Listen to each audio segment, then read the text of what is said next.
I got a comment from one of the viewers who drew to my attention something that I'd overlooked, and maybe I would have picked up on it had I read the text a little bit more carefully that went with this drawing, or with this photo.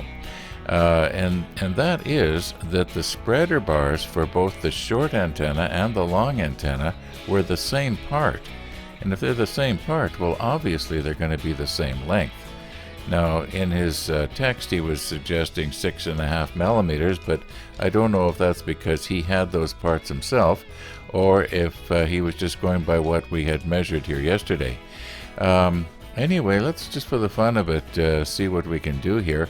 Another viewer suggested that I use leftover parts from the railings, and we do want to keep everything really delicate.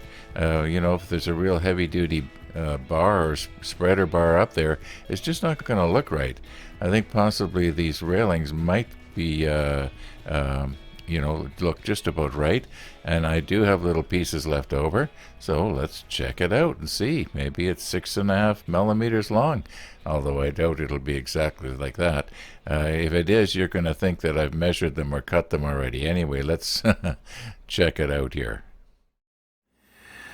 Now, way back when we were doing the railings, if I had a little piece like this and I cut it off, I throw it in this tin. Kind of glad I did now. Mind you, we have extra railings, we could always cut a piece off. But anyway, let's stick on the macro lens and just see how long is that. I'm not going to guess. I know I was kidding around about 6.5 millimeters, but I think it's probably longer than that.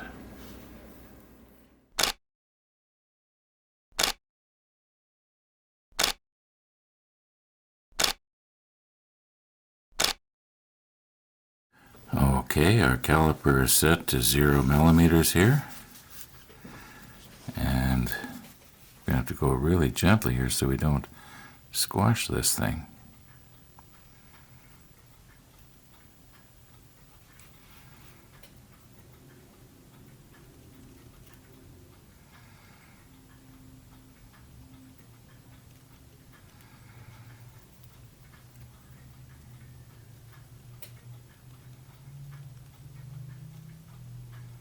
Oh, I think that's it.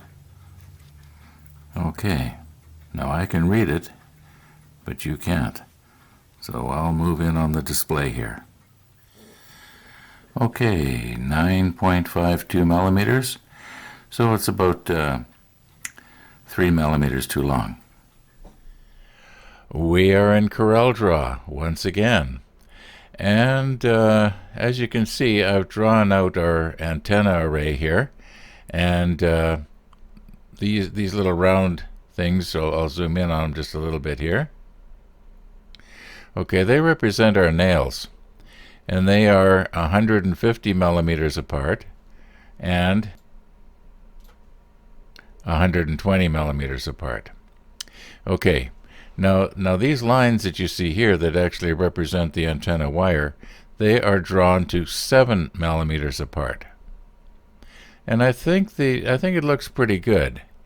I spent a lot of time doing this, wasted a lot of time doing this. Yeah, it's because I'm not 100% sure of how I want to go about making these things. Like if we take our little piece of fence or railing rather that we measured, and let's say we cut it down from the 9 millimeters to 7. How am I going to fasten this here? And what am I going to use right here? Am I going to use thread?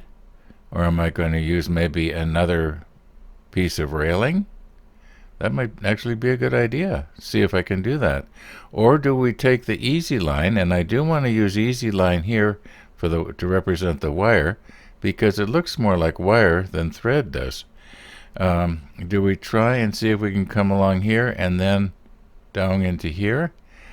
I don't think that's going to work though, because the tension on one side is going to be slightly more than the other, and it's going to make this thing go crooked. Doing a lot of thinking out loud here. I'm just going to go ahead and print this out and take it over to the model table, and maybe when I see it laying down there, I can sort of figure out what we should do. Yeah. Now I realize that up here might be a little bit blurry, but that's okay. We're going to concentrate down here. And here's our little piece of railing that was 9.5 millimeters long. And if we put it on our drawing that I drew to, I'm going to end up losing this stuff yet. Okay.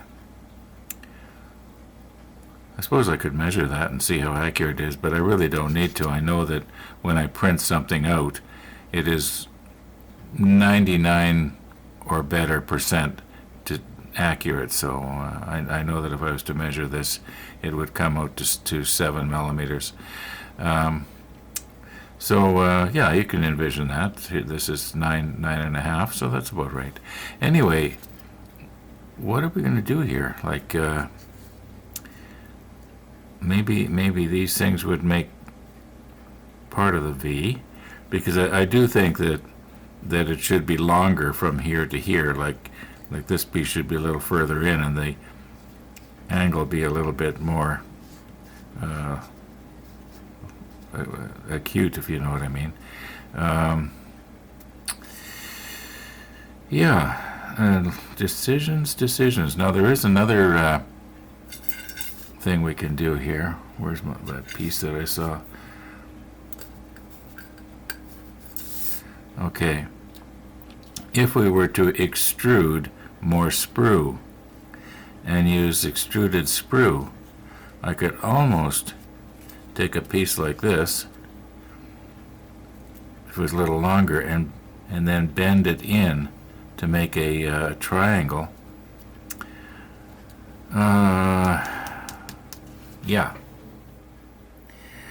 Now, when we compare these side by side, well, you can readily see that our extruded sprue is quite a bit larger in diameter. And yet, if I stretch it out and make it much smaller, it might not be very strong. And yet, on the other hand, how am I going to fasten, the ends of these things together if I want to make a triangle out of something like this? Let's see if I can find 2 more of these pieces here.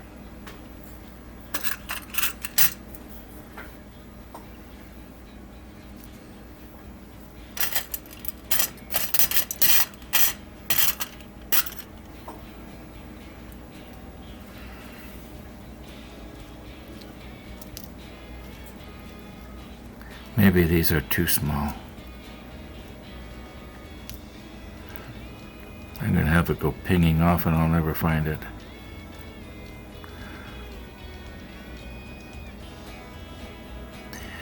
No, these are just too small. I can just see right now that I'm going to have trouble with these. I'm better off extruding some sprue and try and get it, just experiment with it and come back here. Okay, I'm going to call this video quits for today. Wasted a bunch of time this morning doing another video, as some of you already know. And we can't have a 15, 20, 25-minute video every day. As much as I'm enjoying doing this, and it does give me something to do, sometimes it just doesn't work out. I spend a lot of time on the computer and doing this drawing. And yeah, so thanks for watching. And all being well, we'll see you tomorrow, and maybe we'll have figured out what we're going to do.